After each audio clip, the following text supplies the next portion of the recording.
Good day, everyone. Thanks a lot for joining our first ScreenMe webinar.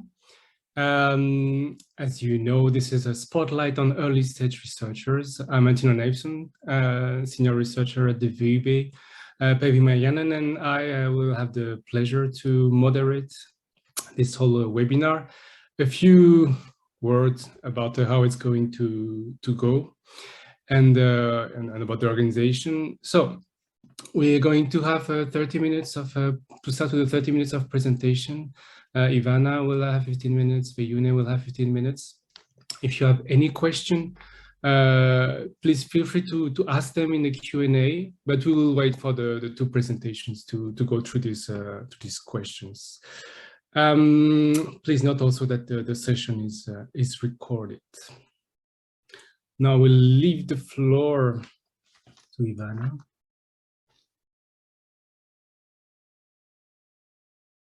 Hello, everyone. So first of all, I would like to thank the organizers from ScreenMe for the invitation and the opportunity to discuss with you today the strategic priorities and interlinked challenges from the perspective of ScreenMe early stage researchers.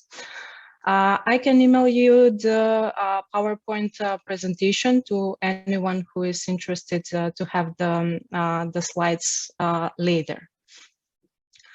So in my presentation, I would like to concentrate on the question of being more diligent and methodological about career development. And I think that today's topic is of particular interest to those of you who are early stage researchers. That means PhD researchers and also maybe at the beginning of your postdocs. And I believe that this topic is relevant because of the challenges that the pandemic has brought to academia. Resulting in increased pressure on the poor sense of financial security, shrink in faculty positions, and also hyper competitive climates. So I think that within this context, the focus of our community and also to the ScreenMe research network, and especially to scholars who have more experience should be more put on the questions of and topics of career development, or helping early stage researchers to better understand how to develop their academic profiles that might enable them to engage effectively with the right networks, and also to expand the impact of the research output. So in my presentation, I will focus on some of these relevant questions from the early stage researchers' perspective. We are also having regular discussions on these topics at the institute where I'm based, that's SMIT at the VUB University, sorry, and I'm really glad that I can share some of this experience with you today. But I will start quickly just saying a few words about my own research. So I'm doing PhD research as part of the strategic research program at the Media Economics and Policy Unit under the supervision of Professor Tim Rats and Karen Donders, and I'm in the 4th year of my PhD. And the title of my PhD is Shifting Forms of Policy Support, Their Effectiveness and Impact on Small Film and Television Ecosystems in Europe. Empirically, I aim to develop a toolkit and in order to evaluate the effectiveness of current policy support measures in television and film ecosystems, and to assess whether current mechanisms are future-proof in the age of VOD and also in the age of platforms and all the changing business models and shifting audience behaviors. As you can see at the screen also, theoretically, my research combines perspective on ecosystem from the mainstream management and business research with some theoretical underpinnings from media ecosystem, and the end is at the end of my PhD to move forward a new theory on media ecosystems. So the key research question that underpins my PhD is when are film and television ecosystems sustainable, and how to measure the performance at different ecosystem levels, and when can we say that public funding for film and television is enough, too little, or too much.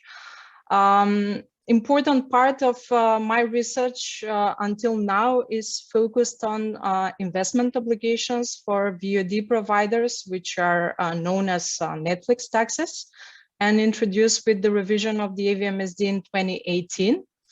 And except for the article that you can see on the screen published in Innovation, the European Journal of Social Science Research, which was published in 2018, I co-authored 2 studies on investment obligations with my colleagues, and currently our book chapter on Netflix tax is under review. So that will be another publication for those of you who are interested on the topic of investment obligation. And in the last book chapter, that I'm also co-authoring with my colleagues from SMIT, we focus on investment obligations on VOD providers as regulatory tools, and the main findings shows that ensuring rights retention and by independent producers, and reducing the tensions in contractual relationships with global providers of VOD services is one area of front rank importance. So in the next part of my presentation, I would like to talk about publication strategy and possible challenges arising from some questions such as whether to publish a lot or publish less, maybe in a high impact journals only, and what would be the magical formula for effective publication strategy, and how we can measure success. I believe these are some of the questions that are relevant for every early stage researcher. And I also think that effective publication strategy is strongly linked to identifying your strategic research priorities. For example, what I realized while during my PhD is that you might have several publications coming out of a project or a study on a certain topic, which is more or less linked to your PhD research, but you also might realize that you miss having some other publications on another research topics, so that are also relevant for your resume. So you want to demonstrate that you also want to have experience in that area, and then it's useful to plan these publications on time.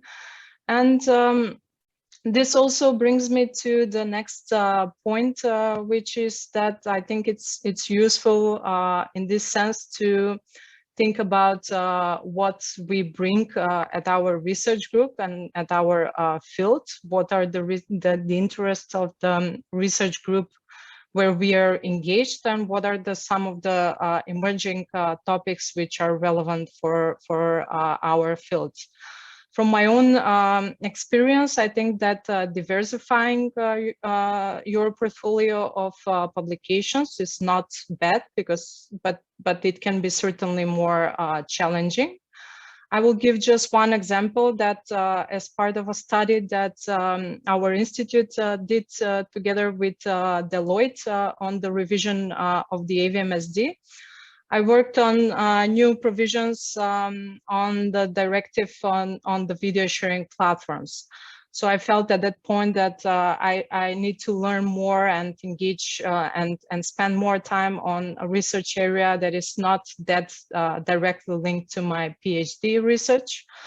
However, afterwards, I realized that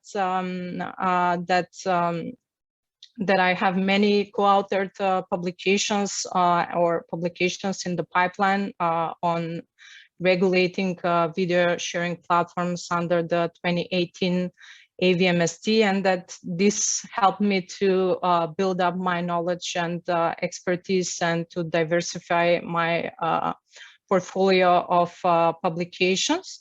And I think that that as a researchers, we can always find a way how to link and better group our own publications in certain area. With the example that I gave for video sharing platforms, I think I believe it's useful for my future, my work on future projects and studies, and in my engagement with industry and academia. And I can certainly show that that I have broader experience on AVMSD, working not just on investment obligations, but also on video sharing platforms. So from what I already mentioned, you probably realize that at SMIT we put a strong emphasis on collaborations, on publications between early stage researchers and more experienced scholars based on similar research focus or engagement in different collaborative projects. This can also involve researchers from other universities that are involved in the projects on which we work on. And I believe that this collaborative experiences based on co-authored publications are really helpful. And they're helpful in a sense to expand your network and to learn also more about what are the challenges that you can face while working on joint publications with other researchers. I also understand that PhD candidates sometimes they're working not really being not really being engaged as part of the research group. Some of the PhD candidates are also working on scholarships, and they work on their PhD research more, being more engaged with their supervisors. But my recommendation would be also to find a way to collaborate with other researchers and to expand the network. So this also brings us to the next group of relevant questions, which are where do I belong as a researcher? Am I at the right place? Should I explore different academic communities? And I think that these questions are not relevant just when you're at the start of your PhD, but that early stage researchers should constantly think about whether they're part of the right research network, and to try to find supportive community to grow, that would help them to grow and develop. From my perspective, the most relevant community is EMA, that's the European Media Management Association, where I'm currently also involved as co-opted board member, but I also explore different academic communities, even outside of the media and communication field, and more in the general field of management, because I believe that this academic communities could help me to get better theoretical insights on some theoretical perspectives that are useful for my own research. So I think that when you when you think about about academic communities, I think it's useful to think about communities which are of primary importance, and also some communities which are of secondary importance. So here, Ivana, if sir. you can go a bit more toward the conclusion, you have 2 minutes left. Okay, so we can discuss later maybe about EMA Connects and some of the challenges from my own perspective.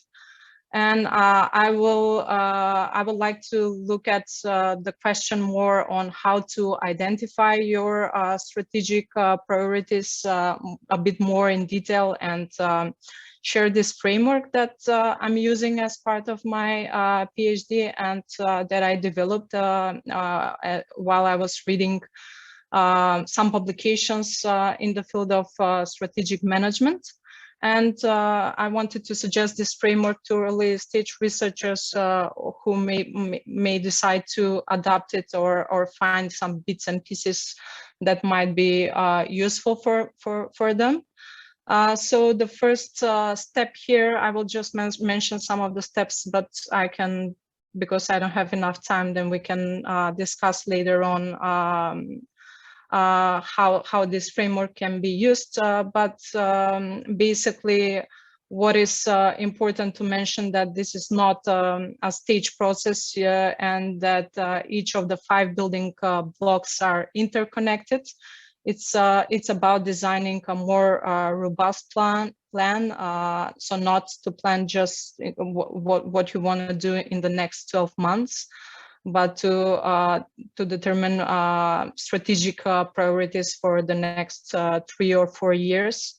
So the first step is to determine from to, where do you want to get. The second one is to create a personal experience map.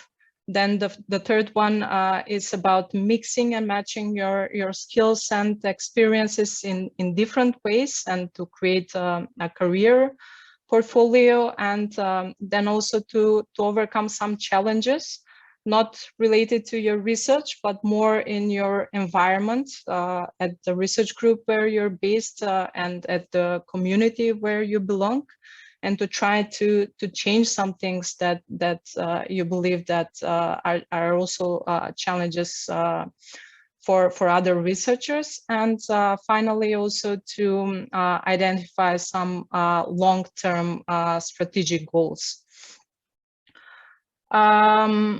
So I also included some key takeaways. Basically, I will just mention the most important one, which is quite simple, but I couldn't realize when I started my PhD. Probably when you move on at the end of your PhD, you realize more and more that time is valuable. So you should be careful about every decision on every publication, on everything that you do, because you want to do everything at the same time, and simply there is not enough time. So also included some resources that could be useful for early stage researchers, and as I mentioned at the beginning, I'm happy to share the slides and these resources that could be useful for you, and I'm happy to answer your questions. Thank you. Thanks a lot, Ivana, for the presentation. As I said at the beginning, without further ado, we'll give the floor to Vejune. A reminder, if you have any question, feel free to write them in the Q&A in the chat. Vejune.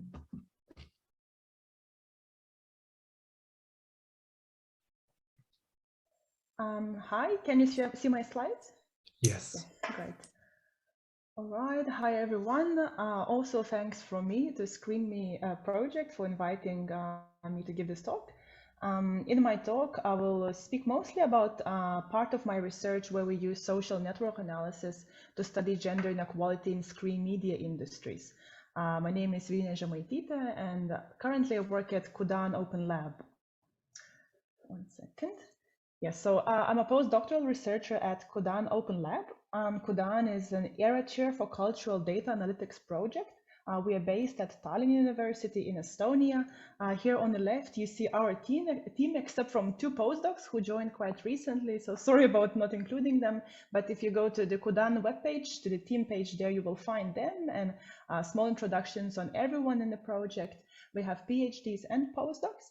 And the project itself aims at building new analytical approach that integrates quantitative and qualitative methods, including aspects of network science, complexity science, computational social science, science of science, machine learning, data science, design research, visualization, art history, cultural semiotics, digital studies, and my part of this is working in creative industry studies. And in there we work with different data sets. Most of the work is data-driven. Some of them come from cultural heritage sites and others born digital data acquired from contemporary platforms, or in my case, from industry partners. And you can also follow us on Twitter there. But before I went to Kudan, I did my PhD at Deakin University in Australia.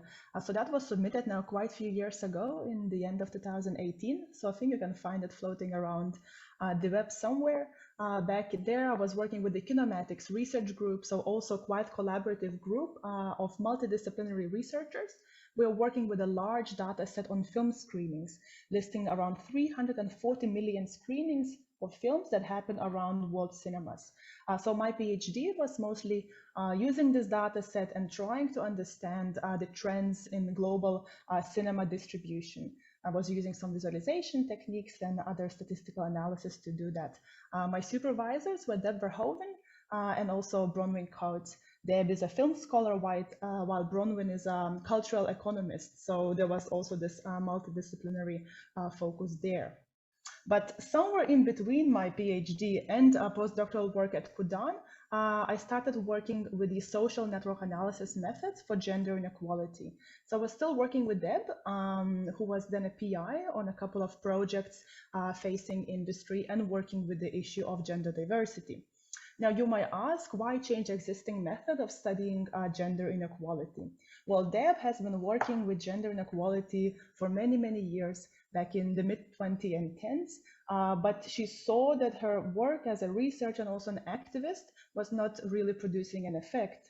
Back then, there were still very few women working in key creative roles of producer, director, and writer, at least in the Australian industry, but of course we know that it's a worldwide problem. So Deb was thinking back then, because she developed the framework for this analysis, that we need better methods for analyzing gender diversity, and that instead of focusing on women, and methods for improving women, we should actually look at men, the ones who hold power in the industry. And we should also shift the focus from simply looking at people, but rather at looking at relationships between them to study the labor structures of the industry.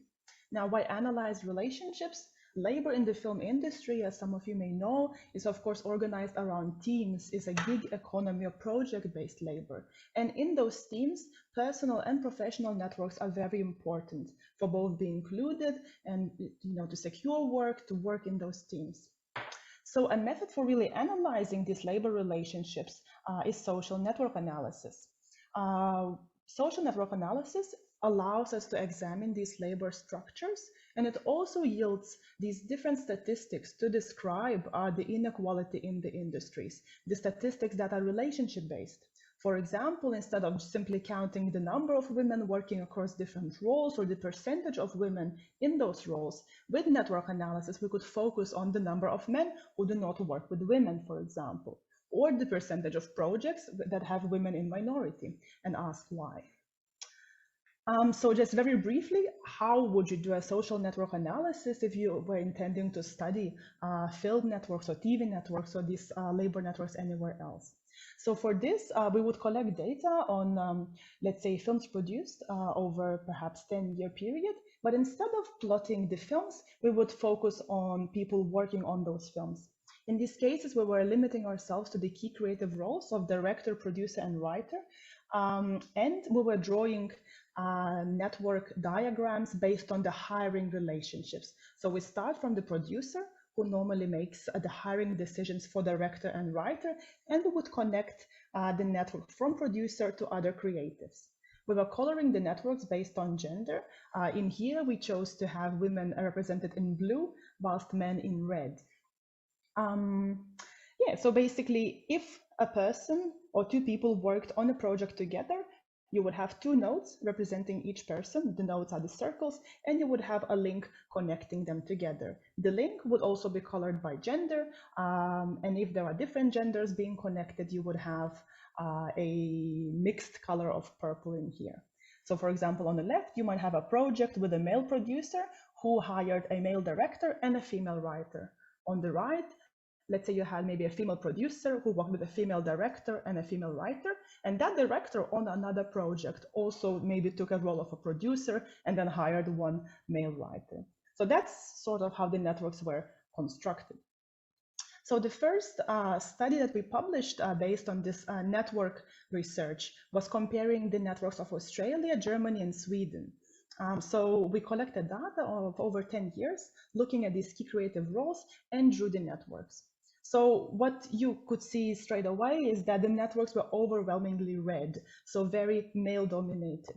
But what the network analysis mapping also allowed us to spot was, for example, if we look at Sweden in the middle, those little clusters of collaborators who work only with men, for example, the red ones, or some who work only with women, and just in general to see how well connected the network is. So for example, in Germany on the right, you of course have many more films. You see that's 1,500 films. The network is more dense, but you have this quite large central component of the network, or people being connected quite closely. But what was striking to us is that this network-based statistics from three very different industries were very similar. So in each of the countries, we saw that around 40% or 45% of male producers worked with 0 women in a 10-year period. So they did not hire any women as directors or writers. We also saw that close to 75% of men producers worked with 0 or 1 woman. So in 10 years, some of them worked with 1 woman. Lastly, close to 80% of projects had women in minority. So whilst the network structures looked very different, it seemed that sort of the overall structure of men domination in the industry was quite similar. And of course, this research was done with teams. So Deb was leading the project. We had Katarzyna Muisal at the University of Technology, Sydney, doing the network analysis, and also other collaborators. So the results of the study are published in +1+1. It's an open access article called Controlling for Openness in the Male-Dominated Collaborative Networks of the Global Film Industry. What we did there was not only plot the networks, but also use network analysis methods to then ask, now that we know the structure of inequality in these industries, what can we do? Or what could be the hypothetical scenarios of what might happen to the industry so that it becomes more open for women to go and participate in it. And our results actually reveal that simply adding more women to the network did not work. Taking all the men out also didn't work. What really did work to restructure these networks for better inclusion was that powerful men had to collaborate with women. So this was sort of the research focus or results focus part of my talk. Now I want to talk a bit more about working with industry data or collaborating with industry partners more generally. So what happened later after we presented this research, new projects popped up using similar networks of social network analysis, but then based on different data sets.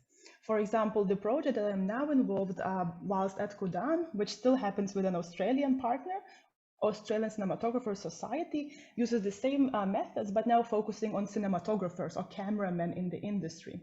So in here, we had this industry partner approach us. They had a really high involvement in the project. They raised the funds themselves. They participated in the development of the research design, the data collection, and so on. So with them, we sort of refocused our analysis to study these social network connections, but from the perspective of a DOP or director of photography and how their hiring networks work. If you look at the right, this is not a great visualization, just a hairball.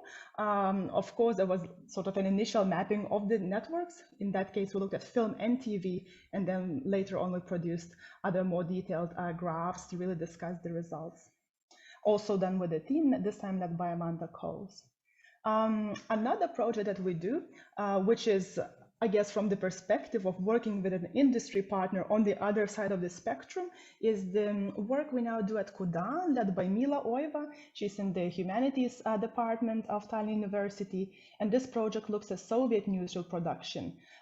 There we also drew networks of collaboration, but this time looking or using historical data. We also worked with an industry partner, Netfilm, that's a Soviet film archive, but this time the involvement of the partner was extremely limited. Whilst the Cinematographer Society got the funding, really collaborated with us through the whole research project, the archival partners simply allowed us to use their APA to scrape the data. In there, it was really the initiative of the researchers, us wishing to go and work with the data to apply the same network analysis methods, but now to the historical data set. In this case, we were looking at directors, hiring cinematographers, text editors, and other crew to shoot Soviet newsreels, these short films that would be shown in cinemas before the main feature back in the day. Just a quick note about the visualization on the right. Here we colored women as purple, men as green, and we also adjusted the side of the node or the circle based on the number of collaborations that people had. And differently from the contemporary networks, we see quite high prominence of women directors in here, these large purple dots. So back in the day in Soviet Union, women actually had quite large directorial power when it came to hiring people to shoot these Soviet newsreels. But that, of course, requires that interpretation. So I mentioned a couple of things about collaborating with research partners from the industry, and I thought maybe I put them on the spectrum of industry-facing or industry involvement. So on the left, you might have these projects where you are working with industry, but involvement of the partner is really quite low. Perhaps the partner may just give you an access to your data. Whilst on the right, how we had with an Australian Cinematographer Society, the involvement of the partner might be really high. They may co-create research design with you. They may help you gather the data, interpret the results, even formulate the recommendations for the industry, or co-apply for funding with you. Somewhere in the middle, you might have partners, and currently, as part of another project, we work with the festival, the Cannes Marche du Film, who may give you access to their data, because the data is already available, but then also participate in the formulation of research questions or the interpretation of results. So it's really quite a spectrum, and it depends on what questions you ask and how interested the partner is in actually producing this research together with you. Now let's talk about the funding of the industry-facing research. So how do you fund such type of research? For instance, when we started with the social network analysis, it was really us, the researchers, who secured the funding independently. Then we allocated some of it to pay the industry partner for data. Sometimes you may allocate some funding to collect the data in collaboration with the industry partner. On the other side of the spectrum, it might be the partner who raises the funds and then commissions your research. And this is what happened to us with the Australian Cinematographer Society. They heard about the research we were doing and really wanted to apply the same methods to their society to study the cinematographers. Sometimes, and especially I think for larger projects, larger funding, like Horizon funding, you might have funds that are co-raised with the industry partner where you apply for funding together. Now, working with industry-born data sets. It really offers you a great chance to learn about the workings of the industry. However, it's never easy, as the datasets are often built for the industry use, and you have to really repurpose them for your research. Let's say if you were to collect the data yourself, you might have your research questions in mind, and based on that, you may structure the data in a way that actually serves you in answering those questions. When you receive data from a partner, it might have a very different structure because it basically serves a very different purpose, something that the partner needs. Those datasets can often be messy, imprecise, they may contain missing values, duplicates, and so on. And you might also face issues of ethics and privacy, because sometimes the datasets may contain sensitive information, such as, for example, our work where we have gender identification. Sometimes the datasets may have proprietary information, and therefore you may not always be able to share them or even share the visualizations that you're producing based on that data. So that's something to keep in mind, especially when you negotiate those relationships with the partner. And then lastly, just to conclude, so what would be the biggest challenges and also opportunities in working with industry? Challenges is, of course, that often the timelines are very different. So industry partners may need quick results, especially if they are the ones paying for the project or for the research. You might have very different KPIs. Academic publishing is not always a priority for the industry. They may want to get slide decks, they may want to have presentations, industry reports, but may not care too much about your own KPIs as a researcher or an academic working for a university where you need those points for publishing articles. Sometimes they might be hesitant to share data. Some information, as I mentioned before, might be proprietary and simply cannot be published or shared. And you also might have a concern that industry may request for the results not to be published if those results put the partners in a negative light. So there's always a threat, I guess, for us as academics, and maybe something that you may wish to include into your NDAs if those are being drafted when you start a collaboration. However, there are also many opportunities in working with industry. First of all, you gain a better understanding of the current trends, of the problems, and therefore you are able to formulate much more relevant research questions, which I guess prevents you from being stuck in the circle of academics publishing for academics and those results never really being used in the industry. You may get assistance from the industry members to actually apply for funding. Many funding schemes these days actually require you to have these industry partners. So that might be really beneficial. Partners may give you access to valuable data if you can negotiate it properly. They may also help you to interpret the results, because at least with quantitative research, very often you might observe certain trends, but without that deep industry knowledge, it might be hard to actually explain them or judge which ones are more important than others to discuss in your papers. You may also get help in dissemination. Partners have their own industry networks where they can disseminate your results. And lastly, you build lasting relationships. If you work on a project and really you yourself as a researcher and the industry partner see gains, see benefit of that research, the collaborations may go much into the future, and you may also get referred to other industry members to do other similar projects.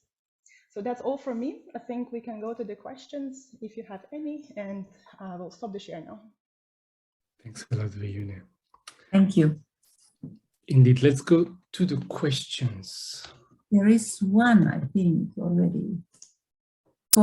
May I read? I read. Okay, thank you for both of your presentations. And there is a question from Jonas Weber to Ivana first. What is your way of writing a paper, structuring a research project? Do you first have a look to the journals and adapt your paper project to their requirements? Or do write the paper first and try to find a journal who publishes it afterwards? Ivana. Yes, thank you for the question. I think it's quite relevant question, and this is something that I was also wondering in the first year of my PhD, and I also discussed it with my supervisors and within my network.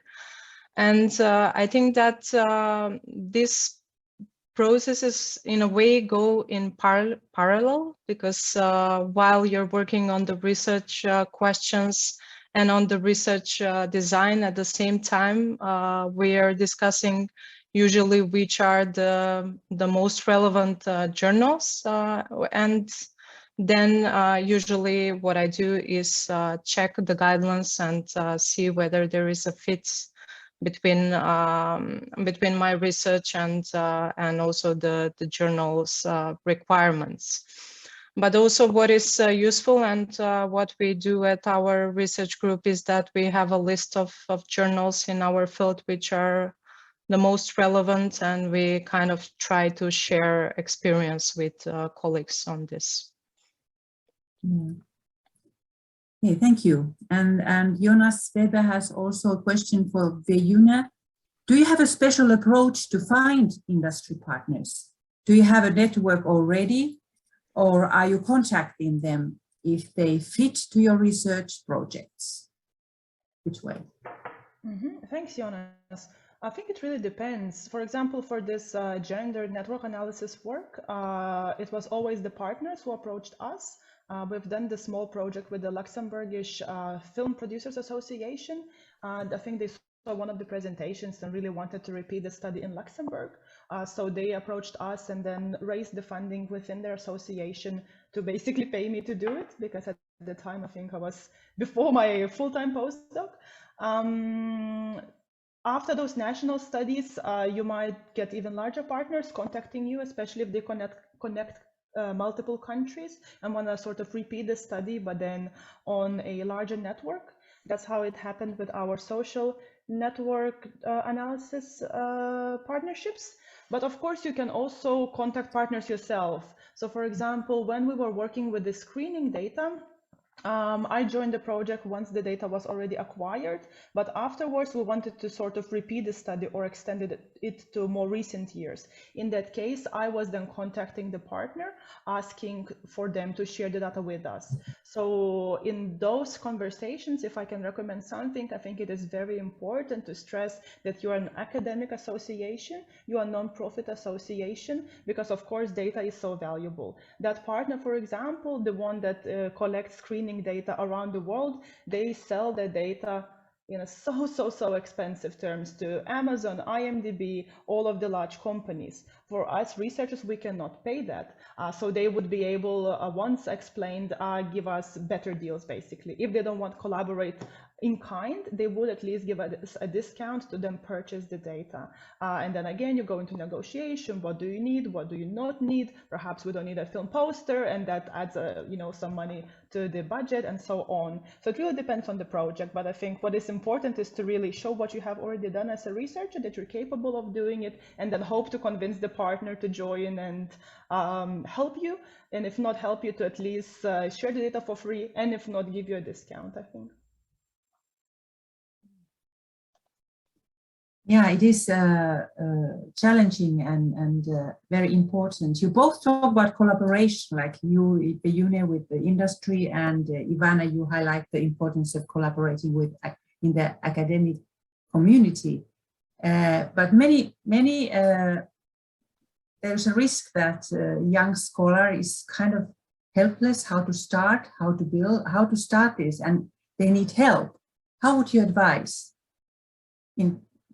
with this collaboration, because it's really needed to get data, to get relevance to your research, and also collaborators, co-authors. Yes. Okay. Ivana, Can I start? yeah. Okay. Yes. Thank you. So that's also, I think, a relevant question, and maybe this is the right moment to mention EMA-Connect program, because I didn't have time during my presentation. So this is a program that was launched by the EMA organization, and the idea of EMA-Connect program emerged as a response of the challenges that were posed by, or that have been posed by the coronavirus pandemic. And I would like to mention that Ulrike Ron, who at the time was president of EMA, recognized the potential and the necessity of this initiative, and with her help and support, we launched EMA-Connect. And this program actually brings together early career researchers and more experienced scholars from the EMA community in temporary setup in online conversation or multiple conversations. The program is quite flexible to adapt to the busy academic life of experienced scholars, but also of early career researchers. And we organized the first edition of EMA-Connect in 2020, and this year we have the second edition, which is actually focused on one of the topics that we mentioned today, how to help early stage researchers to develop their distinctive academic profiles and to network and to find these connections in academia, in their network. And currently the EMA is still accepting applications so the early stage researchers who are interested can still apply and check the EMA profile. But other than that, I think also it's important to attend, of course, academic conferences to disseminate your research and to try also to have informal connections with not just in academia but also with the industry. And it's also to learn from the experience of your colleagues and of more experienced researchers in your research group. Yes, to be active. Yes, you have to be active. And Vejune, what ideas do you have for young scholars? I might just add to what Ivana has said. I think Ivana covered all of the academic collaboration. Maybe for the industry part, I guess just as how we attend the academic conferences, it is also important to attend these industry events, especially if you're looking for partners. So for example, going to large film festivals in your area. Many of them, for instance, have these industry days, like in a couple of weeks in Vilnius, where I'm at the moment, they will have Vilnius International Film Festival. And during that festival, during that second week, they have this meeting point, and that's an industry event for which academics, and those events happen with most of the festivals, academics can get industry accreditations. So you have to prove your academic status, and then you can attend just as a filmmaker or an actor or a distribution company, for instance. And there you can make connections. You can not only talk with industry members to maybe try to get a grasp of more prominent industry problems, but you may also meet industry partners in terms of industry companies who may then later be able to or willing to share the data or develop a project with you. And I guess it's also being present in a public sphere beyond academia. So if a radio approaches you to give a talk, don't say no, because it will not give you an academic point. If you invited somewhere else to speak to a wider audience, I think these are always great opportunities. And afterwards, then people might approach you and just ask to collaborate. Thank you. Do we have more questions? I think there was something in chat. Have you followed? Yeah, in the chat, considerations question by Jakob. I can go for. Yeah, you can do it. There were two of them. The first one are a bit to know a bit your opinion on the balance between single-authored and co-authored publications. If you have any idea about that. I could start with this one if Ivana don't mind. So for me, it was always a struggle, specifically in actually producing any of the single author publications. So far, I don't have any because starting from my PhD work, I was always embedded in large projects where people have started collaborating even before I joined to secure data sets and develop methodologies. So there was really no way of having your own take on this large project. In the future, I still hope to produce a single author publication, perhaps in the form of a perspective paper, or I know some PhDs publish, for example, their literature reviews. That is more sole author work. That could give you a single author publication, perhaps. Or maybe if you work more with theories, maybe doing a theoretical piece, that might be a single author publication. But for me, as I said, it was always the struggle. Most of my work is co-authored, and it's been really hard to really find time to then say, okay, I did all of this work, and then find time to sit down and try to produce something on your own. Yep. And that's it. Yes, so I also just want to add that I share the experience of Vejune, and I also don't have a single authored publication except for conference papers. And but it is required as part of my PhD to have single publications in A1 journal, at least one publication. And I just want to say that of course, as early stage researchers, we also consider, and maybe more at the beginning of the PhD, we think about the desire to have like a single authored publication. But then for me at least, this changed after some time. Now I think I'm more for collaborating on publications, and especially when you analyze your own publications, then you realize that also your supervisors are already recognized in the field. So so in a way they're kind of like helping your research to get to broader academic audience. If I may just add, I think it also really depends on your discipline, because if you are more humanities-based researcher, then it's really expected from you to have these single author publications. But if you are going more into culture, creative industries research, media industries research, I think that's quite given these days that people work in teams. Of course, if it's a requirement of your PhD, then you have to do it. But at least if you're not purely doing literature, I think that's not that much of a disadvantage. Yeah. There might not be more questions, are there? There was, sorry, just a last one, because I said there were two within Jakob's comments. So he had a last one about methodological trajectories, and the idea, okay, how strongly young researchers, they try to establish themselves. So is it that you try to establish yourself in relation to well-established methodological communities, or maybe, do you try to reach outside of these communities? So do you try to link yourself to one community, or do you try to get out? How do you situate yourself in this opposition? Okay, I can start if that's okay. As usual, the first publication of my PhD, the one on ecosystems, is systematic literature review.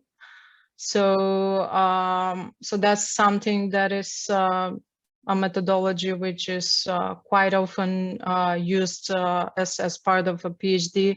But what I try to do differently is to bring theoretical perspectives outside of the media management and economics, and in a way this would help me to make my research a bit different, and increase the theoretical value, I think, of that publication.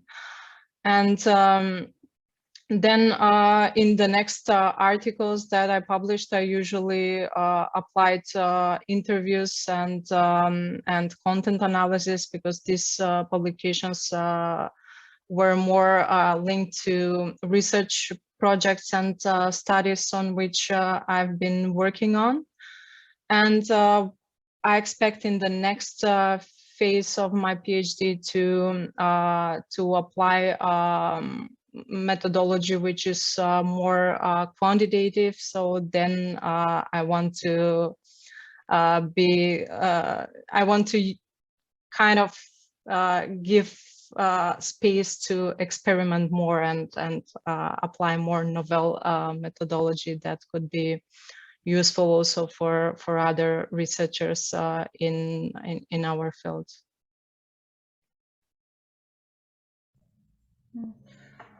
Yes, I think for me, because I started working on a PhD as a part of a multidisciplinary group, that was always a struggle. Which methodologies you're using, and also then which publication avenues do you choose. For quantitative and data-based film studies, when I started in, I think, 2013 and 15, there wasn't that much work being done. Some of the communities were identified were, of course, digital humanities, but in there, the film strand was very weak at the moment. Most of the digital humanities were really dealing with archives and literature and other more established humanities disciplines. Another branch that we had as a discipline with the methodologies attached came from my second PhD supervisor, who was a cultural economist. So then I was also doing some of the more econometric work and going to cultural economics conferences. In there, the movie economics strand is quite strong. And in there, the researchers use data sets and the econometrics methods to do research on film industries. Yet, a lot of that work is really taking any data set and doing econometrics methods. It wasn't that much on gathering new data, really understanding new trends in film and TV industries. So when I think about myself these days as a researcher, I guess I'm mostly attached to culture and creative industries discipline, because in there you usually work with data on these culture and creative industries. The methods are quite varied. Still, there's a lot of work doing qualitative, using qualitative methods. Some of them use quantitative too. So that's, for me at least, that's a broad focus how I can describe my work. And I forgot to mention, actually, there was also this new cinema history discipline, which was emerging at the time. In there, people were looking aside from film texts, but rather to the industries and the infrastructures of cinema, and people still are. But in there, because our data sets were so contemporary, looking at the film industry today, we were sort of also kicked out, because we are looking at the infrastructures. Yes, we work with cinema, we work with data, but the data is contemporary. So where is the history in your work, we used to be told. So it's quite hard, I think, depending on how your work is structured. But for me, it's the culture and creative industries at the moment. I think that's the most understandable for everyone. Thank you. Maybe we have time for one more question. It was came to the chat. I think we can finish with that one. Yeah. Yes, Jonas Weber, which database do you use to identify journal rankings? Who starts? I can start. For me, It used to be Skimajo, I think it's called. That's what's widely used in Australia. Now in Europe, really, Scopus maybe, depending on what the platform where I have to enter and asks.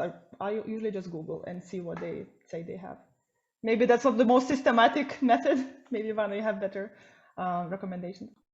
No, I usually use Web of Science, and also I check the journals page directly if I'm interested for a specific journal. Okay, thank you. Thanks a lot. Very insightful presentations and answering the questions. So, thanks very much. Thank you. Thanks for having us. And maybe just not to forget for those who attended today that we will have another webinar. The date will be announced very soon, but again, it will be about early stage researchers. So thanks a lot, and we will keep you updated. Thank you, Vejune and Ivana. Thank you. Thanks.